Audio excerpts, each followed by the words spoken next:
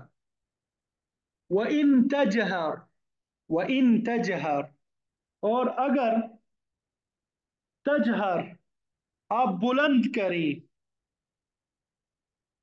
بالقول بات کو، یعنی آپ اونچی آواز سے بات کریں، اگر آپ اونچی آواز سے بات کریں، بلند آواز سے بات کریں، فَإِنَّهُ، پس بے شک وہ، یعلم جانتا ہے، السر پوشیدہ کو بھی، وَأَخْفَى اور زیادہ مخفی بات کو بھی۔ یعنی اگر آپ پکار کر بات کریں تو وہ پوشیدہ اور اس سے بھی زیادہ پوشیدہ کو جانتا ہے۔ اگر تم کوئی بات بلند آواز سے کہو یا آہستہ، تو وہ چپکے سے کہی ہوئی باتوں کو بھی سنتا ہے، بلکہ اور زیادہ چھپی ہوئی باتوں کو بھی جانتا ہے۔ ٹھیک ہے۔ اللہ، اللہ، لا الہ نہیں ہے کوئی معبود الا مگر وہی، لہ الاسماء الحسنی اسی کے لیے اچھے نام ہے۔ اللہ ہے جس کے علاوہ کوئی معبود نہیں، اس کے سب اچھے نام ہیں، اس کے سب اچھے نام ہیں۔ وَهَلْ أَتَاكَ، وَهَلْ اور کیا، کا آئی ہے آپ کے پاس، حدیث و موسیٰ کیا چیز آئی ہے، موسیٰ علیہ السلام کی بات۔ اے پیغمبر کیا تم تک موسیٰ کا واقعہ پہنچا ہے، موسیٰ علیہ السلام کی بات پہنچی ہے۔ حدیث کا ایک مطلب بات بھی ہوتا ہے، ٹھیک ہے۔ اذ جب، رآ اس نے دیکھی، نارن ایک آگ، فقال تو کہا، موسیٰ علیہ السلام نے، لأہلہ ہی اپنے گھر والوں سے، امکثو تم سب ٹھہرو، انی بے شک میں، آنستو میں نے دیکھی ہے، نارن آگ، لعلی شاید کہ میں، آتیکم لے آؤں تمہارے پاس،